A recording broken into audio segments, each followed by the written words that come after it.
اعوذ باللہ من الشیطان الرجیم، بسم اللہ الرحمن الرحیم۔ یہ دنیا رب العزت نے اپنے بندوں کے لیے نہایت خوبصورتی سے سجائی ہے، جس میں انسان کی تمام ضروریات زندگی میسر ہے اور پروردگار عالم کی دلکشی ہر شے میں نظر آتی ہے۔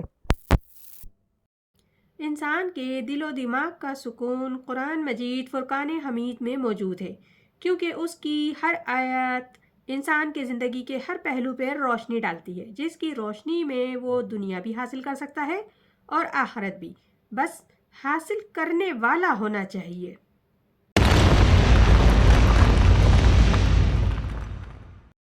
بسم اللہ الرحمن الرحیم۔ جیسے کہ کل ہم نے سورہ بقرہ میں پڑھا تھا کہ جو اہل ایمان والے ہیں ان کے بارے میں رب العزت فرما رہے تھے کہ وہ اس قسم کے ہیں، جب ان کے اوپر رب کی طرف سے کوئی تکلیف، مصیبت، پریشانی آتی ہے تو وہ لوگ کہتے ہیں کہ نہ صرف صبر کیا بلکہ ہم اللہ ہی کے لیے ہیں اور اللہ ہی کی طرف لوٹ کے جانے والے ہیں۔ انہی لوگوں پہ پروردگار عالم کی رحمتوں کی بارش ہوتی ہے، انعامات کا نزول ہوتا ہے اور وہی لوگ ہیں ہدایت یافتہ۔ آگے ارشاد ربانی ہے، ان الصفا والمروہ من شعائر اللہ فمن حج البیت او اعتمر فلا جناح علیہ ان یطوف بہما ومن تطوع خیر فإن اللہ شاکر علیم۔ بے شک صفا اور مروہ نشانیوں میں سے ہے اللہ تعالیٰ کی، سو جو کوئی حج کرے بیت اللہ کا یا عمرہ کرے تو کچھ گناہ نہیں کہ اس کو کہ گردش کرے ان دونوں کے درمیان، اور جو کوئی اپنی خوشی سے کرے گا کچھ نیکی تو اللہ قدردان ہے ان کا، سب کچھ اللہ جاننے والا ہے۔ تو اس آیت میں بھی اللہ تعالیٰ فرما رہے ہیں کہ جیسا کہ حضرت ابراہیم علیہ السلام نے رب العزت سے دعا کی تھی کہ ہمیں احکام مناسک یعنی کہ حج اور عمرے کی ادائیگی کے مناسک سکھاؤ۔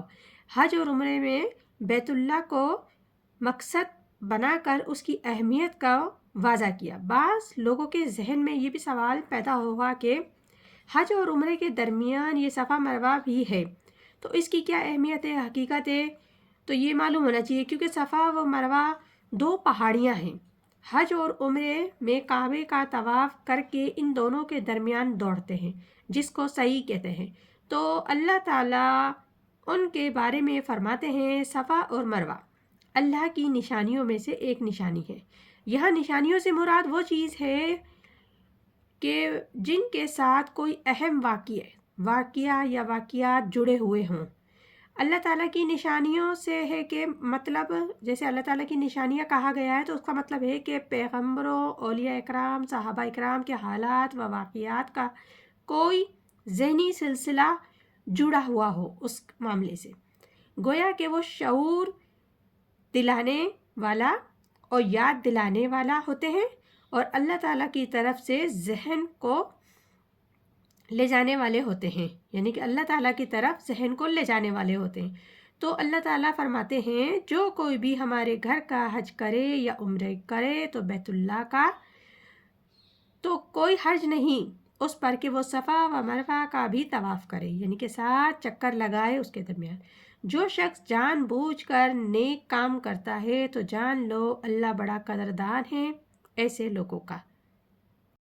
آگے ارشاد ربانی ہے، ان الذین یکتمون ما انزلنا من البینات والہدی من بعد ما بیناہ للناس فی الکتاب اولئک یلعنہم اللہ ویلعنہم اللاعنون۔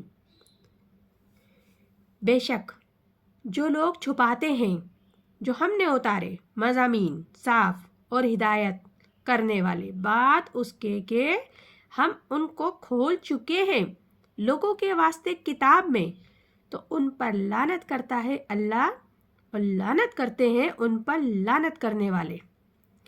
اس آیت میں پروردگار سابقہ امت کے بارے میں بات کر رہے ہیں، انہی کے حوالے سے بات کر رہے ہیں کہ وہ یقیناً وہ لوگ جو چھپاتے ہیں اس شے کو، یعنی کہ ان چیزوں کو، ان احکامات کو، ان گواہی کو جو ان کے پاس موجود ہے، جو اللہ نے نازل کیے ہیں، روشن دلائل ہے، حقیقتیں ہے، ہدایت میں سے بھی ہے، اس کے بعد کہ واضح کر دیا ہے لوگوں کے لیے کتاب میں، کہ اللہ تعالیٰ نے واضح طور پر کتاب میں لوگوں کے لیے بتا دیا گیا ہے کہ یہ روشن دلائل ہیں، یہ حقیقتیں ہیں، آپ ان کو لوگوں سے بیان کرو اور حقیقتیں بتاؤ. اور وہ لوگ جو چھپاتے ہیں ان کے اوپر لعنت کرتا ہے اللہ تعالیٰ، اور لعنت کرتے ہیں تمام لعنت کرنے والے.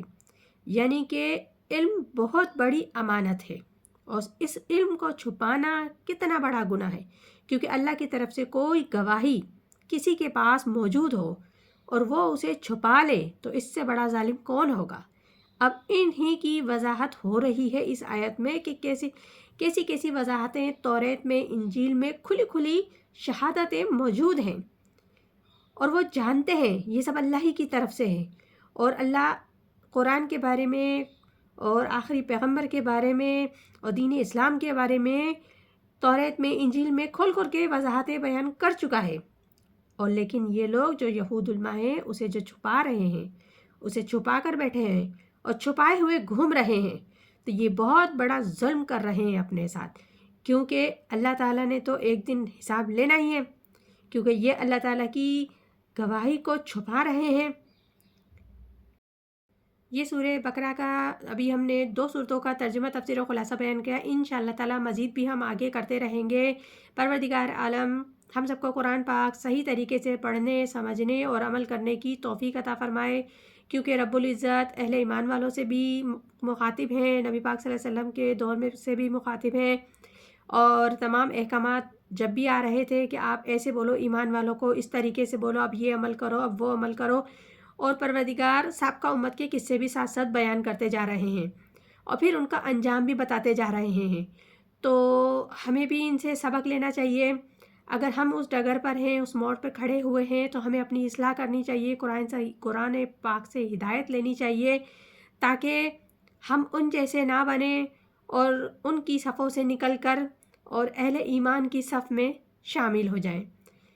آمین ثم آمین. جزاک اللہ.